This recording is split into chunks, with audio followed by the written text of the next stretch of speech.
இவர் ஒரு தமிழ் தேசியவாதி என்றால் திருமாவளவன் ஒரு நிலையில் நிற்க வேண்டும். தமிழ் தேசியம் என்கிற ஒரு நிலையில் நிற்க வேண்டும். 6 மாதத்திற்கு திராவிடம் நல்லதுங்கிறார். 7வது மாதத்திலிருந்து காங்கிரஸ் நல்லது என்கிறார்.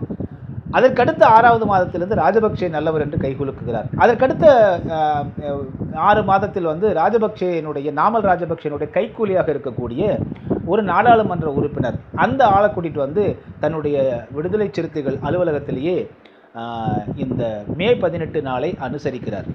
ஆக எந்த நிலைப்பாடும் உறுதியாக இல்லாத, தமிழர்களுடைய தெள்ளத் தெளிவான பிரச்சனைகளை மக்களிடம் எடுத்துச் சொல்லாத, தமிழ் தேசியம் என்பதை மீண்டும் மீண்டும் குழப்பிக்கொண்டே இருக்கக்கூடிய திருமாவளவன் அவர்கள் எப்படி ஒரு தமிழ் தேசிய தலைவர் என்று ஏற்றுக்கொள்ள முடியும்?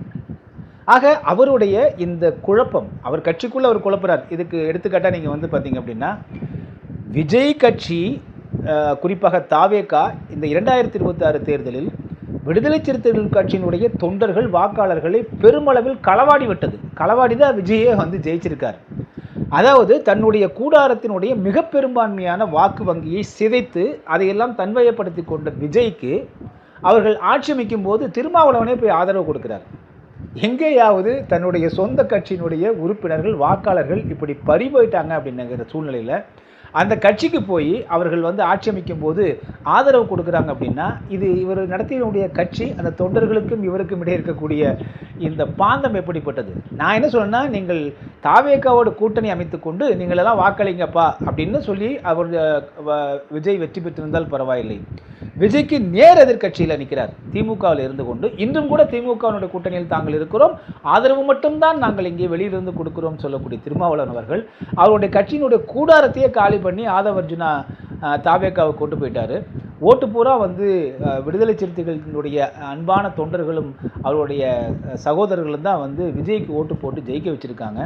அப்படிப்பட்ட நிலையில் அந்த கட்சிக்கே ஆதரவு கொடுக்குறாருன்னா அப்போ திருமாவளவனுடைய அரசியல் நிலைப்பாடு தான் என்ன? ஆக தன்னுடைய சொந்த கட்சி சொந்த தொண்டர்களிடம் கூட ஒரு நிலையான கொள்கையை விதைத்திருக்காமல் அவர்களை குழப்பத்திலேயே ஆழ்த்தியிருக்கக்கூடிய திருமாவளவன் அதே போல் ஒட்டுமொத்த தமிழர்களும் குழம்பிக்கொண்டே இருப்பார்கள், சிதைந்து கொண்டே இருப்பார்கள் அப்படின்னு தவறாக கணக்கு போட்டார். அவருடைய கட்சி தொண்டர்கள் வேண்டுமானால் நம்ம தலைவர் சொல்கிறாருப்பா, ஏதோ காரணம் இருக்கும், தலைவர் சொல்லிட்டா காரணம் இருக்கும் அப்படின்னு போகிறவங்க கொஞ்சம் தூரம் போவாங்க, அங்கே இங்கே அல்லாடுவாங்க, அலைவாங்க.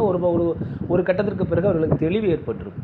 ஆனால் உலகத் தமிழர்கள் 14 கோடி தமிழர்களும் திருமாவளவன் சொல்வதற்கு ஏற்ப இப்படி அங்கேயும் இங்கேயும் அல்லாடிக்கொண்டே இருப்பார்களா என்ன? எத்தனை ஆண்டுகளுக்கு அல்லாடி கொண்டிருப்பார்கள் அப்படி இருந்தால்? டிஎன்டிவி தமிழ் ஊடகம்.